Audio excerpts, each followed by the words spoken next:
Le café avait refroidi depuis 1 heure, mais Frank O'Connell s'en apercevait à peine. Son bureau, un garage reconverti derrière leur maison, était jonché de transcriptions, de photographies et de scripts à moitié écrits pour sa série de podcasts. À 38 ans, Frank avait quitté le journalisme d'investigation au Chicago Tribune pour diriger sa propre société de production, Undercurrent Media. C'était l'idée d'Ashley 3 ans plus tôt, à l'époque où elle le regardait encore comme s'il avait décroché la lune, plutôt que comme un fardeau qu'elle avait hérité. Son téléphone vibra, un autre message d'Ashley. Retardé. Maman a besoin d'aide pour les décorations de Noël. Peux-tu aller chercher Todd à l'école? Frank jeta un œil au calendrier. Le 20 décembre, c'était la 4e fois cette semaine que Christa Raymond avait besoin d'aide pour quelque chose. Il répondit « Je m'en occupe ». À ce soir, l'après-midi ensoleillé projetait de longues ombres sur la rue de la banlieue de Chicago, tandis que Frank s'arrêtait devant l'école primaire de Meadowbrook. Todd sortit du bâtiment, petit pour ses 7 ans, les épaules voûtées, d'une manière qui serrait la poitrine de Frank. Les autres enfants le dépassaient en courant, criant et riant, mais Todd marchait seul. « Salut, mon pote !» Frank se pencha pour ouvrir la portière du passager. Todd grimpa, son sac à dos presque aussi grand que lui. « Salut, papa, comment s'est passée l'école? Bien ?» Frank avait conduit des entretiens pendant 15 ans. Il reconnaissait une esquive quand il en entendait une. « Qu'est-ce que vous avez fait en classe?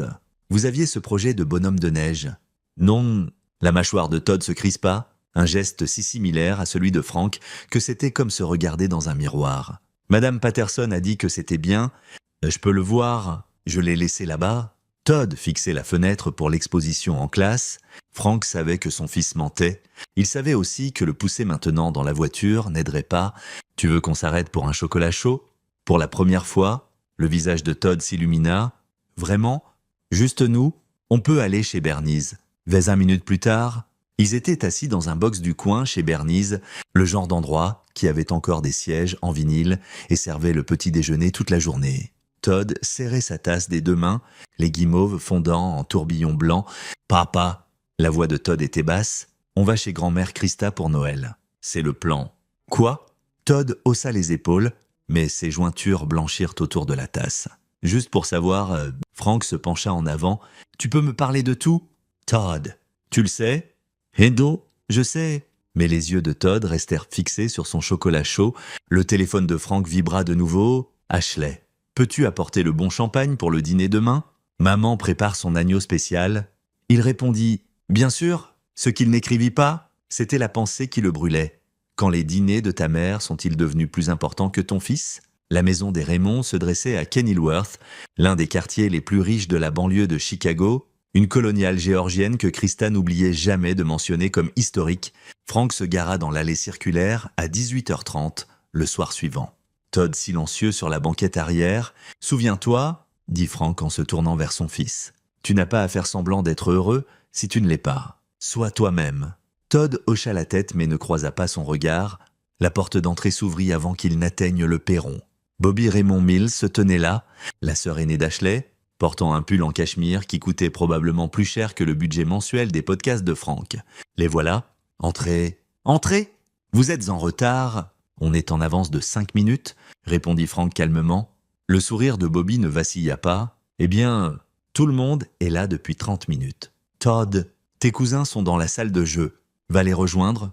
Frank regarda Todd traîner les pieds vers l'arrière de la maison, sa petite silhouette disparaissant au coin. Les enfants de Bobby, Madison, 9 ans, et Harper, 6 ans, avaient déjà reçu plus de cadeaux de Noël la semaine passée que Todd n'en aurait pour toute l'année. Si les sacs de shopping qu'il avait vu Ashley cacher étaient une indication, Christa Raymond fit irruption dans le vestibule, un verre de champagne à la main, des diamants à la gorge captant la lumière du lustre. À 62 ans, elle entretenait son apparence avec la détermination d'un général planifiant une campagne gaie. « Tu as apporté le veuve Clicquot ?»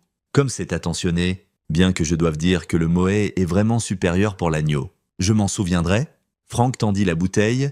Harvey Raymond apparut derrière sa femme. Un homme grand, aux cheveux argentés et à la prestance de quelqu'un habitué à la déférence. Il avait fait fortune dans l'immobilier commercial et ne laissait personne l'oublier. Frank, content de te voir. Ashley est à la cuisine avec sa sœur. Le dîner se déroula comme ses dîners le faisaient toujours. Christa présidait à la tête de la table, dirigeant la conversation comme un chef d'orchestre menant une symphonie. Harvey discutait d'affaires. Bobby parlait de l'admission de Madison dans un programme d'été exclusif.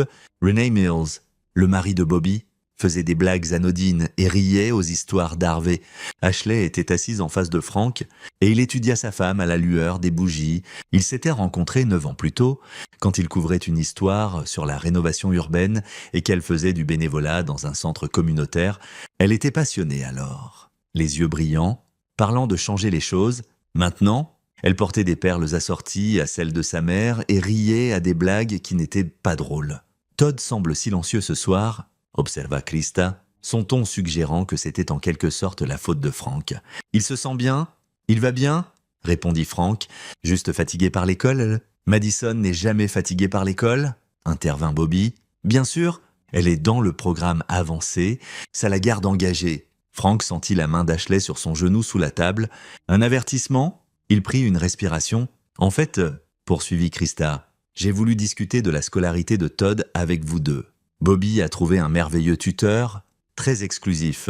Elle travaille avec des enfants doués, mais je pense que Todd pourrait bénéficier d'une attention supplémentaire pour l'aider à rattraper... »« Rattraper quoi ?» demanda Frank. « Eh bien, ses pairs, naturellement. Vous voulez qu'il ait tous les avantages ? Todd se débrouille bien, ce n'est pas excellent. Frank... » Krista sirota son champagne. « La famille Raymond a des standards. Il a 7 ans ? Exactement. Ce sont des années formatrices. Nous ne voulons pas qu'il prenne du retard. » La prise d'Ashley sur le genou de Frank se resserra. Quand il la regarda, elle secoua légèrement la tête. Après le dîner, Frank trouva Todd dans la salle de jeu. Madison et Harper construisaient un château élaboré avec des Legos neufs, le genre coûteux. Todd était assis dans un coin avec un puzzle qui semblait avoir accumulé la poussière dans un placard depuis des années. « Eh, mon pote, prêt à rentrer ? On peut... » L'espoir scintilla dans les yeux de Todd. Dans quelques minutes, maman veut dire au revoir à tout le monde. Frank rebroussa chemin dans la maison, passant devant le mur de galeries de photos de famille. Il y en avait des dizaines de Madison et Harper, portraits professionnels, clichés candides, photos de vacances. Todd apparaissait dans exactement 3. Sa photo de nouveau-né, une de son premier Noël et le portrait de famille obligatoire de l'année passée. Dans celle-là, il se tenait au bord du cadre, légèrement flou. Il trouva Ashley dans la cuisine, aidant sa mère à emballer les restes. « On devrait ramener Todd à la maison ?» dit Frank. « École demain ?»« Oh, restez pour un café » insista Krista. « On a à peine parlé. Il est déjà 20h30. »« Bien. » Le mot sortit sec. « Je ne vois pas pourquoi tu es si pressé. Nous sommes une famille. » Dans la voiture, Todd s'endormit avant qu'il ne quitte l'allée. Ashley fixait la fenêtre du passager. « Ta mère a suggéré un tuteur pour Todd ?» dit Frank enfin. « Je sais, elle me l'a dit. Tu ne trouves pas ça insultant ? Je pense qu'elle essaye d'aider en insinuant que notre fils n'est pas assez bon. » Ashley se tourna vers lui et, à la lumière du tableau de bord, il vit l'épuisement sur son visage. « Pourquoi faut-il toujours que tu transformes tout en confrontation ? C'est ma mère. Elle veut ce qu'il y a de mieux pour ses petits-enfants. Tous, juste ceux de Bobby. Ce n'est pas juste, n'est-ce pas ? As-tu remarqué Todd jouant avec un puzzle plus vieux que lui, pendant que Madison et Harper construisaient avec des Legos qui coûtent probablement $300 ? Peut-être que si tu gagnais plus d'argent, on pourrait acheter ces choses à Todd nous-mêmes, au lieu de dépendre de la générosité de ma famille. Les mots restèrent suspendus entre eux. Les mains de Frank se crispèrent sur le volant. « Je gagne assez, » dit-il calmement. « On ne galère pas, et je n'ai jamais demandé un sou à ta famille. »« Non ? Tu nous juges juste pour l'avoir ?» Frank ne répondit pas. Que pouvait-il dire ? Qu'il avait vu sa femme se transformer lentement en une personne qu'il reconnaissait à peine. Que chaque dîner chez les Raymond ressemblait à regarder Ashley choisir sa famille au détriment de leur fils. Qu'il commençait à se demander si elle l'avait épousé comme un acte de rébellion qu'elle regrettait maintenant. Quand ils arrivèrent à la maison, Frank porta Todd à l'étage et le borda. La chambre de son fils était modeste mais remplie de choses avec lesquelles ils jouaient vraiment. Des livres qu'ils avaient lus ensemble, des dessins scotchés au mur, un globe qu'ils avaient fait tourner pour choisir des aventures imaginaires. « Papa !» Les yeux de Todd s'ouvrirent somnolents. « Ouais, mon pote, je ne veux pas aller chez grand-mère pour Noël. » Le cœur de Frank se brisa un peu plus. « On en parlera, dors maintenant. » Mais ils savaient tous les deux qu'ils iraient. Ils le faisaient toujours. Le 23 décembre arriva avec une pluie verglaçante qui transformait les rues de Chicago en patinoire. Frank passa la matinée à monter un épisode de podcast sur la discrimination au logement, ses écouteurs bloquant le monde. Son téléphone était face contre le bureau, portant déjà 6 messages d'Ashley sur des achats de Noël de dernière minute et les préparations pour le rassemblement familial des Raymond. Vers midi, il entendit la porte d'entrée s'ouvrir. Ashley apparut dans l'encadrement de son bureau, des sacs de shopping à la main. « Je vais faire essayer à Todd sa tenue de Noël », annonça-t-elle. On rejoint maman et Bobby chez Nordstrom. Frank enleva ses écouteurs. « Essayez. Il a 7 ans. Les enfants grandissent. Prends-lui juste quelque chose de confortable. Les photos de famille en sont importantes pour maman. Elle a engagé un photographe professionnel. Bien sûr qu'elle l'a fait. Ne commence pas. Frank, je ne commence rien. Je dis juste que peut-être notre fils préférerait profiter de Noël au lieu d'être traité comme un accessoire pour l'Instagram de ta mère. » La mâchoire d'Ashley se crispa. « Tu es ridicule ? C'est une séance photo. Toutes les familles font ça. Toutes les familles ne font pas sentir à un petit enfant qu'il est moins important que les autres. Oh mon Dieu. » Ashley leva les mains. « Tu es obsédé par ça ? Maman traite tous les enfants pareil. Vraiment, quand est-ce qu'elle a emmené Todd faire du shopping pour quelque chose de spécial pour la dernière fois ? Quand est-ce qu'elle a demandé sur ses intérêts au lieu de nous faire la leçon sur les tuteurs et les programmes d'été ? Elle essaie de l'aider à réussir. Il a 7 ans, Ashley. Il n'a pas besoin de réussir à 7 ans. Il a besoin d'être aimé. Il est aimé par tout le monde. C'est toi qui crées des problèmes là où il n'y en a pas, parce que tu ne supportes pas que ma famille ait de l'argent et que tu aies grandi dans... » Elle s'arrêta, mais le mal était fait. « Dans quoi ?» La voix de Frank était calme, dangereuse. « Dis-le. Je ne voulais pas dire dans un appartement de 2 chambres, à Bridgeport, où ma mère travaillait 2 jobs et on mangeait des spaghettis 4 soirs par semaine. » Frank se leva. « Tu as raison, je n'ai pas grandi avec des dîners catering et des maisons historiques. J'ai grandi avec une mère qui remarquait quand j'étais triste, qui aurait mis le feu au monde avant de laisser quiconque me faire sentir petit. Je ne le fais pas sentir petit. Non, tu ris juste pendant que ta famille le fait. » Le visage d'Ashley rougit. « Je n'ai pas à écouter ça. Viens. » Todd. Todd apparut dans le couloir, déjà en manteau. Il ne regardait pas Frank. « Mon pote !» commença Frank, mais Ashley avait déjà pris la main de Todd et le tirait vers la porte. Elle claqua assez fort pour faire trembler les fenêtres. Frank resta dans le silence soudain de sa maison vide. Son téléphone vibra. Un message de sa mère. « Margaret O'Connell, toujours prévu pour Noël Eve. J'ai fait tes cookies préférés. » Il avait promis à sa mère qu'il passerait à son appartement avant d'aller chez les Raymond pour Noël Eve.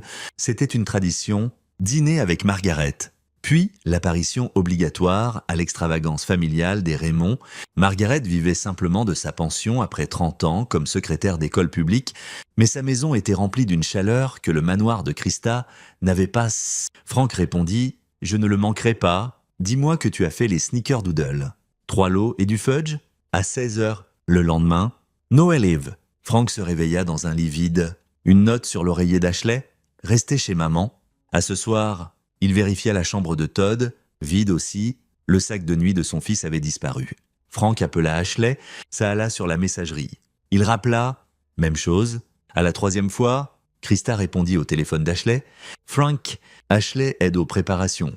Elle te verra ce soir. J'aimerais parler à mon fils. Todd est occupé avec ses cousins. Il décore des cookies. Passe-le-moi au téléphone. Christa, pas besoin de ce ton. Il va parfaitement bien. On te verra à 19h pour les cocktails. 20h pour le dîner. » La ligne se coupa. Frank resta dans sa cuisine, la rage montant dans sa poitrine. Mais il avait appris dans sa carrière de journaliste que la colère était inutile sans stratégie.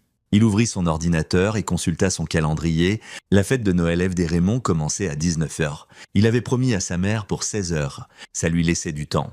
Frank passa l'heure suivante à passer des appels. Son ancien rédacteur aux tribunes, qui lui devait une faveur, un ami avocat de l'université, un détective privé avec qui il avait travaillé sur une histoire de propriétaire corrompu. Chaque conversation fut brève, professionnelle. À 15h, il avait mis plusieurs choses en route. À 16h, il arriva à l'appartement de sa mère à Bridgeport. Le bâtiment était vieux, mais bien entretenu. Le genre d'endroit où les voisins se connaissent encore. Margaret O'Connell ouvrit la porte portant un pull avec un renne BR, ses cheveux gris tirés en arrière, les yeux brillants derrière ses lunettes. « Voilà mon garçon !» Elle le serra fort. À 65 ans, Elle avait encore la force de quelqu'un qui avait élevé un fils seul après la mort de son père quand Frank avait 3 ans. Où était mon petit-fils? Chez les Raymond? Ashley l'a emmené hier. L'expression de Margaret se durcit. Elle n'avait jamais dit quelque chose de directement critique sur Ashley ou sa famille. Mais Frank avait remarqué la crispation autour de sa bouche chaque fois qu'ils étaient mentionnés. Entrée, prends des cookies, dis-moi ce qui ne va pas.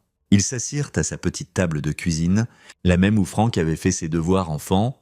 L'appartement sentait la cannelle et le pin du modeste arbre dans le coin, décoré d'ornements que Frank avait faits à l'école primaire. « Je pense que mon mariage est fini ?» dit Frank. Margaret versa du café à tous les deux. « Pourquoi penses-tu ça ? Parce que ma femme est devenue quelqu'un que je ne reconnais pas.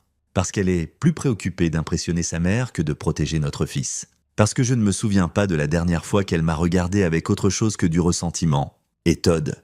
Les mains de Frank se crispèrent autour de sa tasse. « Il est malheureux. Maman, chez les Raymond, il est traité comme une arrière-pensée, une déception, et Ashley soit ne le voit pas, soit s'en fiche. Elle s'en soucie. Elle est perdue, mais elle s'en soucie. Comment peux-tu la défendre ?»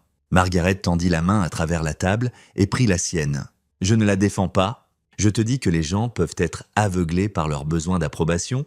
Ashley a grandi dans cette famille avec ses attentes. S'en libérer est plus dur que tu ne le penses. Elle blesse notre fils. Je sais, la prise de Margaret se resserra. Alors, qu'est-ce que tu vas faire ?» Frank croisa le regard de sa mère. « Je vais le sortir de là. »« Bien ?» Elle se leva et sortit quelque chose de son sac. Une épaisse enveloppe. « J'ai économisé ça. Ce n'est pas beaucoup. Mais si tu as besoin d'un avocat... »« Maman, non, prends-le. Francis, mon petit-fils a besoin que son père se batte pour lui. Laisse-moi t'aider à te battre. » Frank ouvrit l'enveloppe. 5 000 $ en chèque de caisse. « Maman, c'est tes économies? C'est l'avenir de mon petit-fils. Prends-le. » Ils restèrent ensemble jusqu'à 18h30.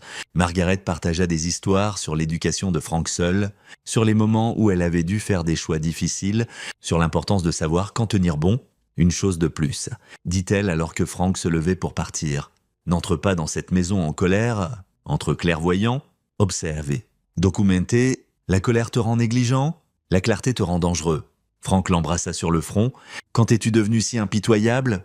Le jour où je suis devenu responsable d'un enfant, tu comprendras ?» Le trajet de Bridgeport à Kenilworth prit 45 minutes. Frank les passa à penser, à planifier. Au moment où il tourna dans la rue des Raymond, il savait exactement ce qu'il allait faire. La maison brillait de lumière, des voitures bordaient l'allée circulaire et débordaient sur la rue. Range Rovers, Teslas, une Porsche. Par les fenêtres, Frank pouvait voir la fête en pleine effervescence, femmes en robe de cocktail, hommes en blazer. Le rassemblement annuel de Noël Eve de Christa Raymond était légendaire dans leur cercle social. Frank se gara plus bas dans la rue et resta dans l'obscurité un moment. Il sortit son téléphone et ouvrit l'application d'enregistrement vocal, puis il sortit dans le froid. Il ne frappa pas. La porte était déverrouillée, accueillant les invités. Il entra et la chaleur et le bruit le frappèrent comme une vague. Rides, musique de Noël, cliquetis de verre. Personne ne le remarqua d'abord. Il traversa le vestibule, passa le mur de galerie de photos, l'escalier grandiose. Son téléphone enregistrait tout. Le salon était bondé de l'élite de Kenilworth. Christa se tenait près de la cheminée, tenant court. Harvey travaillait la salle comme le négociateur qu'il était. Bobby et René circulaient avec leurs enfants parfaits. Frank balaya la pièce. Pas de Todd. Il vérifia la salle de jeu, vide sauf du papier d'emballage et des rubans jetés. La bibliothèque, rien. Le bureau, personne. Puis il l'entendit. Un bruit de l'arrière de la maison près de la cuisine. De l'eau coulant. Une voix, celle de Christa. Tranchante et impatiente, Frank suivit le son dans le couloir, passa la salle à manger formelle, où un buffet quatré attendait sous des lampes chauffantes. La cuisine était à l'arrière, un espace massif de marbre et d'acier inoxydable. Il s'arrêta dans l'encadrement. Todd était agenouillé par terre en sous-vêtements, juste en sous-vêtements et chaussettes, frottant les carreaux avec une brosse et un seau d'eau savonneuse. Ses vêtements étaient en tas mouillé près de l'évier, ses épaules maigres tremblaient, de froid ou de larmes. Frank ne pouvait dire. Christa se tenait au-dessus de lui, verre de champagne à la main. « Je me fiche que ce soit un accident. Tu as renversé du punch sur mon tapis Aubusson. Le moins que tu puisses faire est de nettoyer ton autre bêtise. » Bobby s'appuyait contre le comptoir, faisant défiler son téléphone. « Honnêtement, Todd, tu dois être plus prudent. Madison et Harper ne font jamais... Oh, C'est alors que Bobby leva les yeux et vit Frank. « Oh, Frank, on ne t'a pas entendu arriver ?» Frank ne l'accusa pas. Il marcha droit vers son fils, enleva son propre manteau et l'enroula autour du corps tremblant de Todd, puis il le souleva, son garçon, tout son monde, et le serra contre lui. Todd enfouit son visage dans l'épaule de Frank et sanglota. Frank se tourna vers la pièce. Ashley était apparue dans l'encadrement, encore en robe de cocktail, mascara parfait. Elle se figea en voyant la scène. Frank regarda sa femme, puis Krista, puis Bobby. Et il dit 5 mots qui changeraient tout. « Nous en avons fini avec vous autres ?» Le verre de champagne de Krista glissa de ses doigts et se brisa sur le sol, en marbre. Cristal et liquide explosant sur les carreaux que Todd avait frottés, Frank sortit en portant son fils. Traversant le couloir, passant devant les visages choqués de l'élite de Kenilworth, devant l'arbre, avec des cadeaux empilés dessous pour tout le monde sauf Todd, devant le photographe installant pour le portrait de famille qui n'aurait jamais lieu. Ashley l'appela « Frank. »« Attends, où vas-tu » Il ne répondit pas, ne se retourna pas. Il attacha Todd dans la voiture, alluma le chauffage et s'éloigna de cette maison. Todd pleura les 20 premières minutes, puis, épuisé, il s'endormit, encore enveloppé dans le manteau de Frank. Frank roula jusqu'à l'appartement de sa mère. Margaret jeta un œil à Todd et dit « Fais-le entrer ». Ils passèrent Noël Eve dans son petit salon. Margaret fit du chocolat chaud et des sandwichs au fromage grillé. Ils regardèrent une histoire de Noël sur sa vieille télé. Todd assis entre eux sur le canapé, enveloppé dans une couverture, en sécurité. Vers minuit, Todd parla enfin. « Papa, on va y retourner. »« Non, mon pote, jamais, pas tant qu'ils n'auront pas compris comment te traiter avec respect. » Todd hocha la tête contre la poitrine de Frank. « Bien. » Le téléphone de Frank avait vibré constamment. Il le regarda enfin à 1h du matin après que Todd se soit endormi dans la chambre d'amis. 47 appels manqués, 23 messages vocaux, tous d'Ashley, Krista, Harvey. Même Bobby, il lut les textos dans l'ordre chronologique. Il racontait une histoire. Ashley. 19h43. Où es-tu parti? Reviens? Ashley. 19h51, Frank. C'est ridicule. Tu me mets dans l'embarras. Krista. 20h02. Tu me dois des excuses et un nouveau tapis. Ashley. 22h15. Ma mère est en larmes. Comment as-tu pu faire ça? Harvey. 20h30. Ce comportement est inacceptable. Nous devons parler. Ashley. 20h47. Rappelle-moi tout de suite. Bobby. 21h04. Tu as ruiné Noël? Tu es content? Ashley. 21h23. Si tu ne reviens pas, je viens chercher Todd. Celui-là fit glacer le sang de Frank. Il appela son ami avocat, David Brennan. Malgré l'heure tardive, Frank. C'est Noël Eve. J'ai besoin de déposer une demande de garde d'urgence ce soir si possible. Demain matin sinon, une pause. Raconte-moi tout. Frank lui raconta les années de favoritisme, les commentaires, la suggestion de tuteur, et enfin la scène où il avait trouvé Todd frottant les sols en sous-vêtements pendant que la famille faisait la fête. « Jésus, souffla David. D'accord, je ne peux pas déposer ce soir, mais j'aurai les papiers prêts à soumettre le lendemain de Noël. En attendant, documente tout. Photos, témoins, enregistrements et Frank. Ne laisse pas Todd y retourner.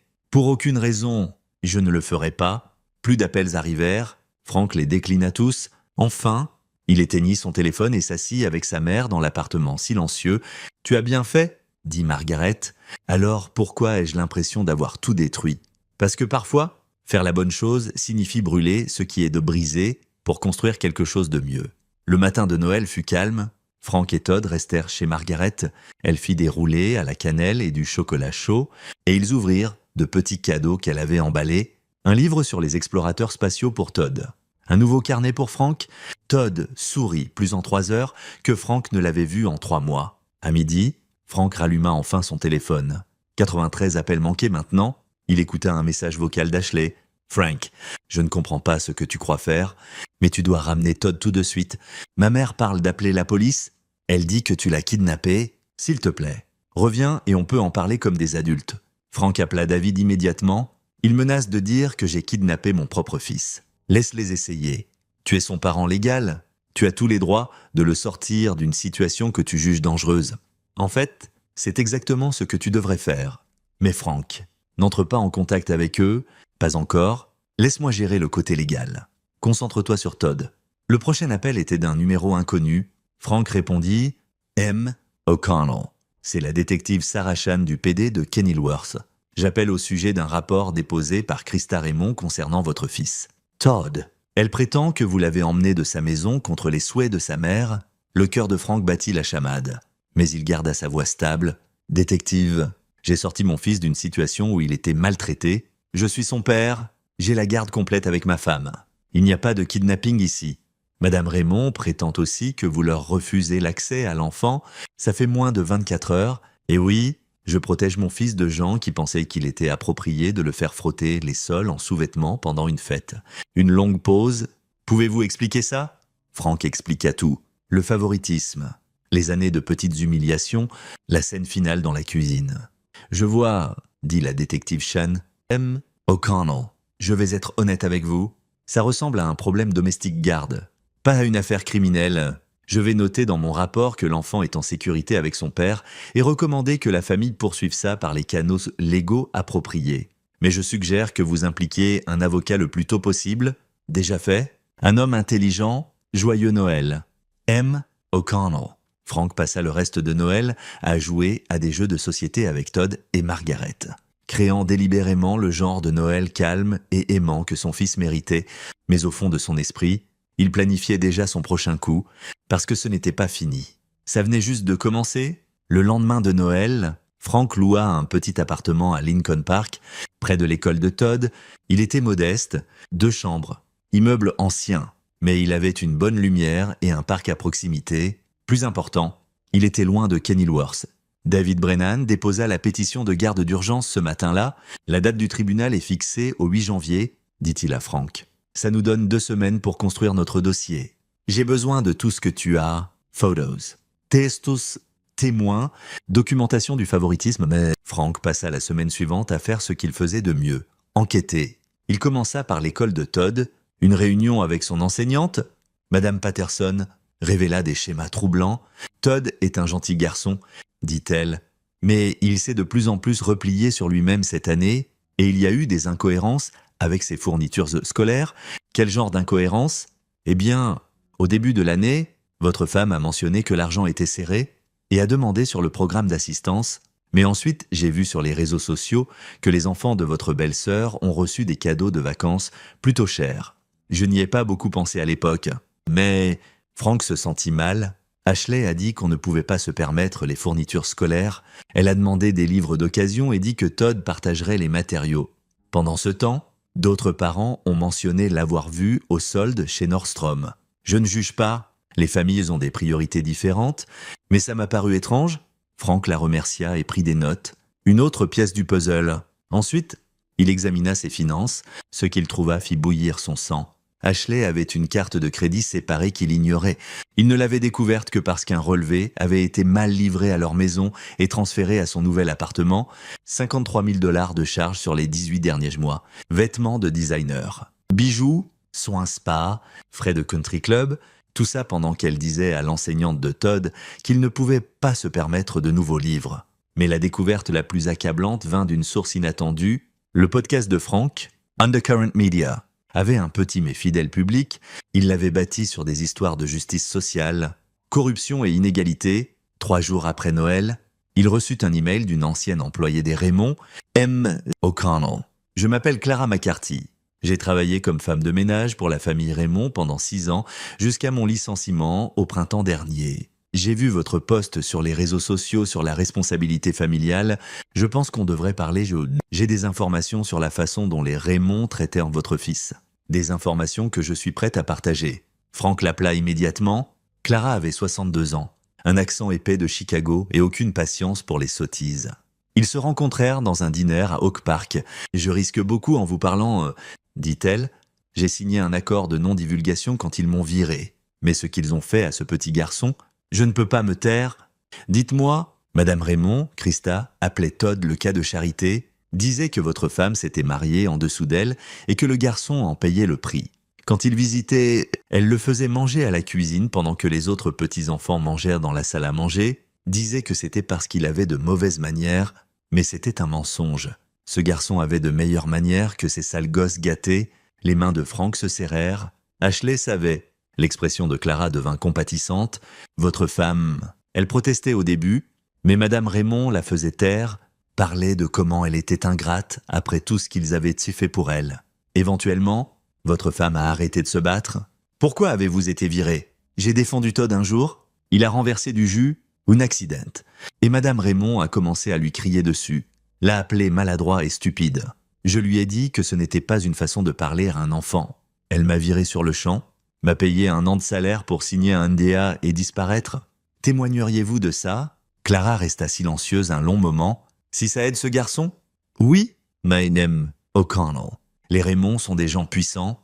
Ils s'en prendront à moi, laissez-les essayer. Au cours de la semaine suivante, Frank compila ses preuves, texto montrant Ashley priorisant sa famille sur Todd, photo des disparités dans les cadeaux de Noël. Témoignage de Clara. Observation de Madame Patterson. Relevé financier montrant les dépenses secrètes d'Ashley pendant qu'elle prétendait la pauvreté, mais il avait besoin de plus. Il avait besoin de montrer un schéma et une intention. C'est alors que Frank se rappela qui il était. Un journaliste d'investigation qui avait exposé des politiciens corrompus, des propriétaires prédateurs et des fraudes d'entreprises. Les Raymond étaient des amateurs comparés à certains des gens qu'il avait fait tomber. Le 2 janvier, Frank commença à appeler les cercles sociaux de Kenilworth. La famille Raymond avait des ennemis, des gens qu'ils avaient à piétiner en grimpant. Frank les trouva. Un partenaire d'affaires qu'Harvey avait trompé. Une directrice de charité que Krista avait publiquement humiliée, une ancienne amie que Bobby avait trahie. Chaque conversation révélait plus sur la vraie nature de la famille Raymond. Ils étaient des grimpeurs sociaux qui avaient bâti leur réputation sur des mensonges et de la cruauté, mais Frank avait besoin de quelque chose de plus grand. Quelque chose qui ferait comprendre au tribunal et au public exactement qui étaient ces gens. Il le trouva le 5 janvier, une de ses sources, une femme nommée Nina Jiménez, qui travaillait pour le département des services pour enfants et familles de l'Illinois. Le contacta après avoir entendu parler de son affaire de garde par des connexions mutuelles. « Je ne devrais pas vous dire ça », dit-elle. « Mais la famille Raymond a été sur notre radar avant. Pourquoi? Il y a 3 ans, nous avons reçu un rapport sur le traitement d'un enfant en accueil qu'ils hébergeaient. C'était pour de la publicité. Krista Raymond voulait être vue comme charitable. L'enfant, une fille de 7 ans nommée Emma, a été retirée de leur garde après 2 mois. Pourquoi? Maltraitance émotionnelle. Négligence, le même schéma que vous décrivez avec Todd. L'affaire a été réglée discrètement. L'avocat des Raymond l'a fait disparaître. Avez-vous de la documentation? Je pourrais perdre mon job pour partager ça. Nina, mon fils est endommagé par ces gens. S'il y a preuve d'un schéma, elle resta silencieuse. Alors je vous enverrai ce que je peux anonymement, mais vous ne l'avez pas eu de moi. Ce soir-là, Frank reçut un fichier crypté. Le rapport des CFS sur Emma le rendit physiquement malade. Les parallèles avec le traitement de Todd étaient indéniables. L'enfant en accueil avait mangé séparément, reçu des vêtements d'occasion pendant que les petits-enfants Raymond portèrent du designer et subi des critiques constantes. L'affaire avait été scellée dans le cadre du règlement, mais maintenant, Frank avait la preuve que ce n'était pas juste sur Todd. C'était qui étaient les Raymond? Le 7 janvier, la veille de l'audience de garde, Ashley se présenta enfin à l'appartement de Frank. Elle avait l'air terrible, cernes sombres sous les yeux, cheveux tirés négligemment, rien du poli qu'elle maintenait d'habitude. « On doit parler », dit-elle. Frank envisagea de ne pas la laisser entrer, mais Todd était à l'école et cette conversation devait avoir lieu. « Tu as 10 minutes ?» Ils s'assirent dans son petit salon. Ashley regarda autour de l'espace modeste et il vit le jugement dans ses yeux. « C'est à ça que tu nous as réduits, » dit-elle. « Un appartement en location ? C'est ce avec quoi j'ai protégé notre fils. Un endroit où il n'est pas traité comme de la merde. Ma famille ne le traite pas comme de la merde. » Ashley. Frank sortit son téléphone et joua un enregistrement. Il enregistrait tout depuis Noël Ever, les textos, les vocaux, tout. La voix de Krista remplit la pièce. « Le garçon est une honte. Je ne sais pas à quoi tu pensais en épousant cet homme. Au moins Bobby a eu le bon sens de choisir. Bien. » Le visage d'Ashley blanchit. « Où as-tu eu ça? Tu as laissé ton téléphone déverrouillé à la maison? J'ai transféré des vocaux à moi-même. Celui-là date d'il y a 3 semaines. Tu as fouillé mon téléphone? Tu as fait frotter les sols à notre fils en sous-vêtements pendant que tu buvais du champagne? Il a renversé... Je me fiche de ce qu'il a renversé. Il a 7 ans. Ma mère l'aurait nettoyé et lui aurait dit que les accidents arrivent. Ta mère l'a fait se déshabiller et frotter comme un domestique pendant que ses précieux autres petits-enfants ouvraient des cadeaux. Des larmes coulèrent sur le visage d'Ashley. Ce n'était pas censé être comme ça. Comme quoi, rien de tout ça? Nous, le mariage, Quand je t'ai rencontré, tu étais ce journaliste passionné, et je pensais que tu deviendrais plus. Ma famille pensait que tu deviendrais plus. Mais tu es encore juste toi ?» Les mots frappèrent plus fort qu'un coup de poing. « Encore juste moi ?» répéta Frank, le gars qui aime notre fils, qui se fiche d'impressionner les gens au country club, qui pense que la famille signifie loyauté et amour. Pas des séances photos et du statut social. Ma famille nous a donné tant, ta famille a tout pris. Ils ont pris ma femme. Ils essaient de prendre l'estime de soi de mon fils, et tu les as laissés parce que tu avais trop peur de te dresser contre ta mère. Ashley se leva. L'audience est demain. Mon avocat dit qu'on gagnera. Tu n'as aucun motif pour la garde exclusive. On verra. Elle marcha vers la porte puis se tourna. Je t'aimais. Tu sais, quand on s'est rencontrés, je sais, dit Frank. C'est la partie la plus triste. Après son départ, Frank s'assit dans le silence et s'accorda 5 minutes de deuil pour le mariage mort. Puis, il ouvrit son ordinateur et se prépara à la guerre. L'audience de garde eut lieu au tribunal du comté de Cook. Frank arriva tôt avec David Brennan, portant 3 classeurs de preuves. Ashley arriva avec l'avocat de sa famille, un requin nommé Marcus Neff qui facturait $800 de l'heure. Krista, Harvey et Bobby s'assirent dans la galerie derrière Ashley, un front uni de vêtements de designer et d'expression d'arrogance. Le juge Roland Wright avait 58 ans, un juriste sans fioritures avec une réputation d'équité. Frank l'avait recherché minutieusement. Wright avait 3 enfants et une histoire de prioriser le bien-être des enfants sur la commodité des parents. L'audience commença. Marcus Neff dépeignit Frank comme un père instable qui avait kidnappé son fils à Noël Eve à cause d'un incident disciplinaire mineur. Votre honneur, M. O'Connell a un historique de paranoïa et de surréaction.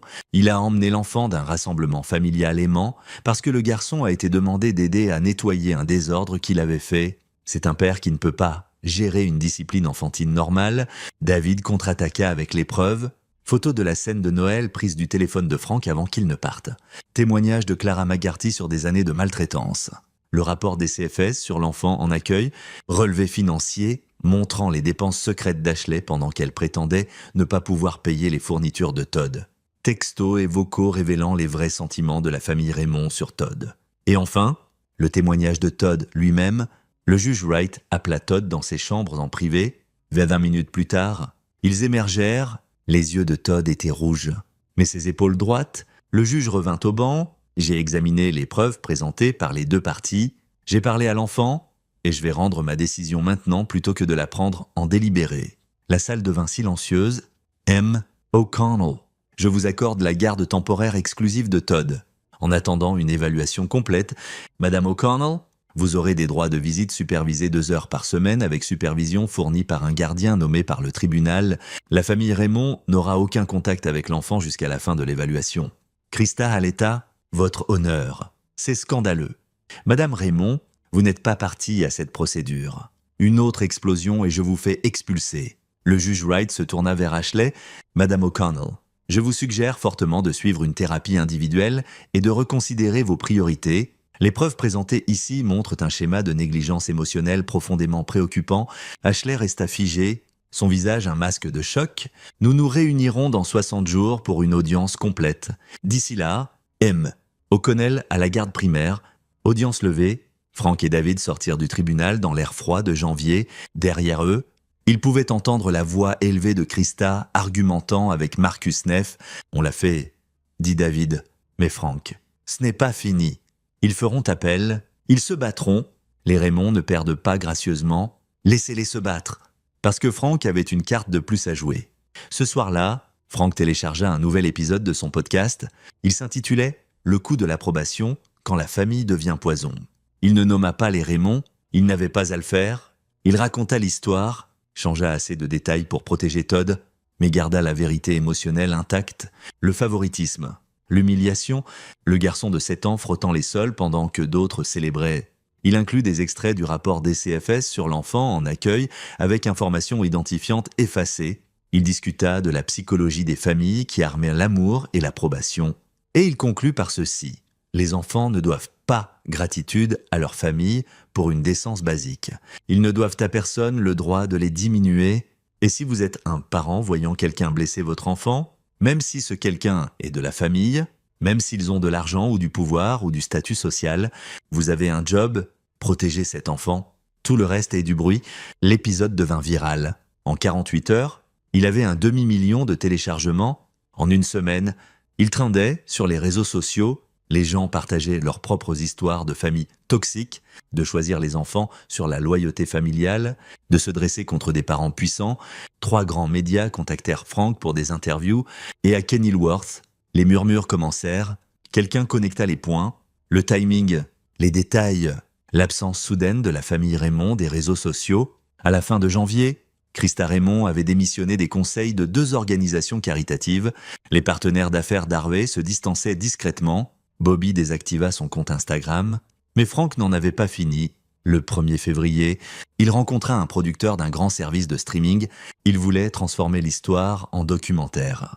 Pas spécifiquement sur les Raymond, mais sur le problème plus large du favoritisme et de la maltraitance émotionnelle dans les familles. On l'appellerait le complexe de l'enfant en or, expliqua le producteur. Histoire de plusieurs familles.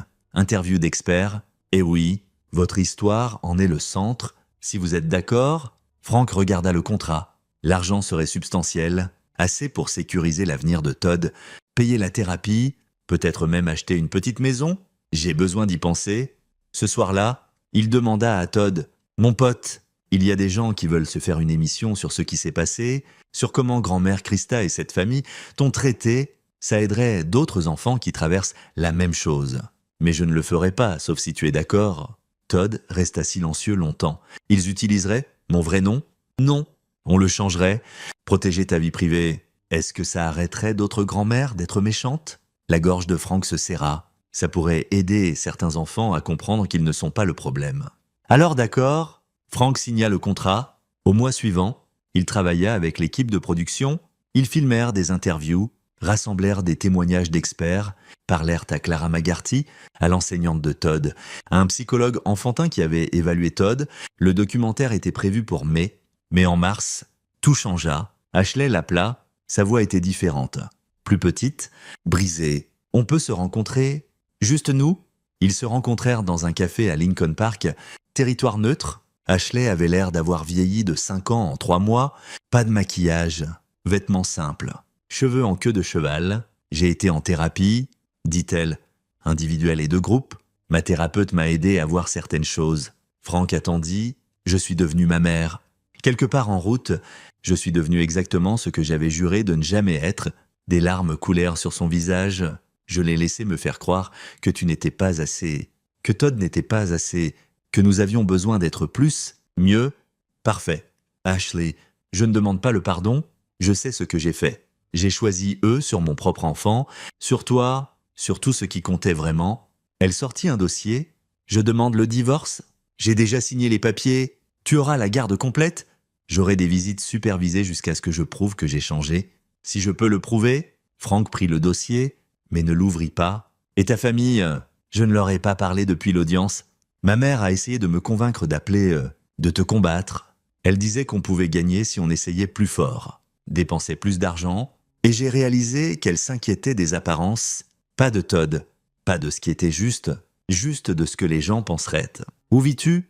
J'ai loué un studio à Rogers Park. J'ai un job au centre communautaire où on s'est rencontrés. J'essaie de redevenir qui j'étais avant de les laisser me changer. J'essaie. Ils restèrent en silence un moment. Je ne te hais pas, dit Frank enfin. Je suis en colère. Blessé ? Mais je ne te hais pas. Tu devrais peut-être, mais te haïr n'aidera pas Todd, et il a besoin d'au moins un parent qui ne l'a pas complètement laissé tomber. Ashley tressaillit. Je veux être ce parent à nouveau. Je ne sais pas si je peux, mais je veux essayer. Alors essaye. Présente-toi aux visites. Fais le travail en thérapie.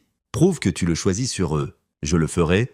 Elle se leva pour partir, puis se tourna. Frank, l'épisode du podcast, le documentaire. Mon avocat a dit que je pouvais essayer de l'arrêter, le combattre pour des raisons de vie privée. Vas-tu le faire ? Non ! D'autres enfants ont besoin de l'entendre, et peut-être que ma mère a besoin de faire face à ce qu'elle a fait après son départ. Frank s'assit avec les papiers de divorce. Il avait voulu ça, combattu pour ça, mais maintenant que c'était là, tout ce qu'il ressentait était de la tristesse pour ce qui aurait pu être. Il les signa ce soir-là. Le documentaire, Le complexe de l'enfant en or, fut diffusé sur un grand service de streaming en mai. Il s'ouvrait sur l'histoire de Frank.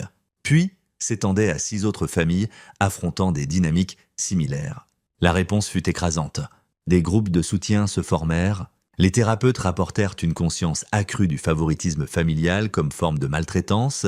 Les écoles commencèrent à former les enseignants à reconnaître les signes, et la famille Raymond fit face aux conséquences. Les partenaires d'affaires d'Harvey, mal à l'aise avec l'association, le rachetèrent. Il prit une retraite anticipée, sa réputation dans l'immobilier commercial endommagée de façon permanente, le cercle social de Christa rétréci, les mêmes gens qui assistaient à ses fêtes de Noël l'évitaient maintenant au club.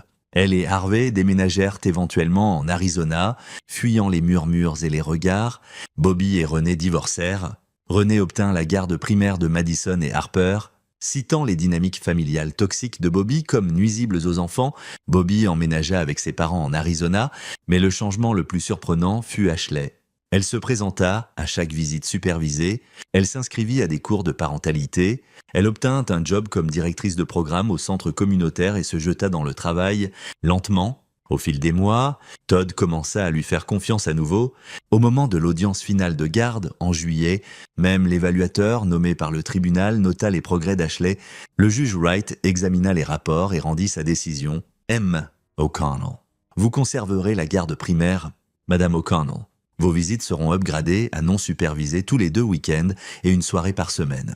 Vous avez fait le travail? Ne vous arrêtez pas maintenant? Ashley hocha la tête, larmes sur le visage. Merci, votre honneur. Dehors du tribunal, Frank et Ashley se tinrent ensemble pour la première fois comme parents officiellement divorcés. Je sais que je ne peux pas réparer ce que j'ai fait, dit Ashley, mais je vais passer le reste de ma vie à essayer d'être la mère que Todd mérite. C'est un bon gamin. Il veut t'aimer.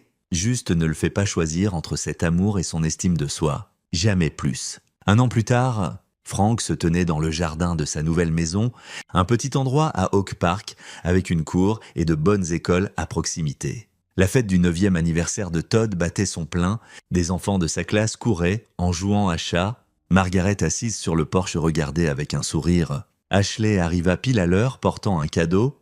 Todd courut l'embrasser et Frank les regarda ensemble. Ce n'était pas parfait, probablement jamais, mais ça guérissait. « Papa » appela Todd. « On peut couper le gâteau dans quelques minutes. Mon pote ?» Le téléphone de Frank vibra. Un texto de David Brennan. « Vous les nouvelles. La compagnie d'Harvey Raymond a déposé le bilan. Pensais que tu voudrais savoir. » Frank effaça le texto sans répondre. La chute de la famille Raymond n'était pas sa victoire. Le bonheur de Todd l'était. Plus tard, après la fin de la fête et le départ du dernier invité, Todd aida Frank à nettoyer la cour. « Papa » demanda Todd en ramassant des assiettes en papier. « Je vais chez grand-mère Christa pour Noël cette année ?»« Non, mon pote, on fait Noël chez grand-mère Margaret comme l'année dernière. »« Bien ?» Todd resta silencieux un moment. Maman a demandé si je voulais les voir. Grand-mère Christa l'a appelé. Frank s'arrêta de ramasser les gobelets. « Qu'est-ce que tu lui as dit ?» J'ai dit « Peut-être quand je serai plus grand. » S'il s'excuse, mais pas maintenant. La fierté gonfla la poitrine de Frank, son fils posant des limites, se protégeant, étant plus fort que n'importe quel enfant de 9 ans ne devrait l'être. C'est une réponse très mature. Tu m'as appris que c'est ok de dire non aux gens qui te blessent, même la famille. Frank s'agenouilla au niveau de Todd. C'est vrai? Et je suis fier de toi pour t'en souvenir. Todd le serra fort. Merci d'être venu me chercher. Papa, cette nuit-là, je viendrai toujours te chercher. Toujours. Ce soir-là, après que Todd soit allé au lit, Frank s'assit dans son petit bureau et regarda le mur. Il y avait accroché une photo, pas une professionnelle, juste un cliché candide que Margaret avait pris au Noël passé. Frank et Todd riant à quelque chose, vraiment heureux. Son téléphone sonna, numéro inconnu. Il faillit ne pas répondre, mais la curiosité du journaliste l'emporta. « Bonjour, M. O'Connell. » Une voix de femme nerveuse. « Je m'appelle Emma Shun. J'étais l'enfant en accueil qui a séjourné chez la famille Raymond. J'ai vu le documentaire. » Frank se redressa. « Emma, comment vas-tu ? » « Je vais bien. J'ai 19 ans maintenant. À l'université, mais je voulais appeler pour dire merci. Pendant des années, j'ai pensé que ce qui m'était arrivé était ma faute, que je n'étais pas assez bien pour eux. Voir le documentaire, comprendre que c'était un schéma, ça m'a aidé à guérir. Je suis content. Vraiment. Il y a autre chose. J'étudie le travail social. Je veux aider des enfants comme nous, comme moi et votre fils. Des enfants pris dans ces situations, et je me demandais si vous seriez prêt à être un mentor, m'aider à comprendre comment mieux défendre. Frank sourit. J'en serais honoré. Ils parlèrent 1 heure sur les soins en accueil, les dynamiques familiales, briser les cycles de maltraitance. Quand ils raccrochèrent, Franck ressentit quelque chose qu'il n'avait pas ressenti depuis longtemps. De l'espoir. Pas juste pour Todd, mais pour tous les enfants dehors qui avaient besoin de quelqu'un pour se dresser pour eux.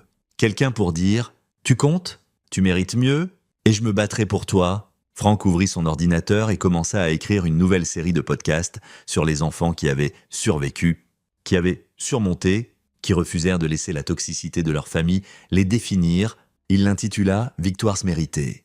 Parce que c'était ça, pas de la vengeance, pas de la vindication, victoire, durement gagnée, combattue et remportée en refusant de laisser la cruauté se masquer en amour, dehors. La nuit de Chicago était froide mais claire, étoile visible malgré les lumières de la ville. Et dans sa petite maison, son fils dormait en sécurité. Sachant qu'il était aimé, valorisé et protégé, Franck O'Connell était entré dans cette maison à Noël Eve et avait pris son fils. Et en le faisant, il les avait sauvés tous les deux. C'est ici que notre histoire se termine. Partagez vos pensées dans la section commentaires. Merci pour votre temps. Si vous avez aimé cette histoire, abonnez-vous à cette chaîne, cliquez sur la vidéo que vous voyez à l'écran et je vous verrai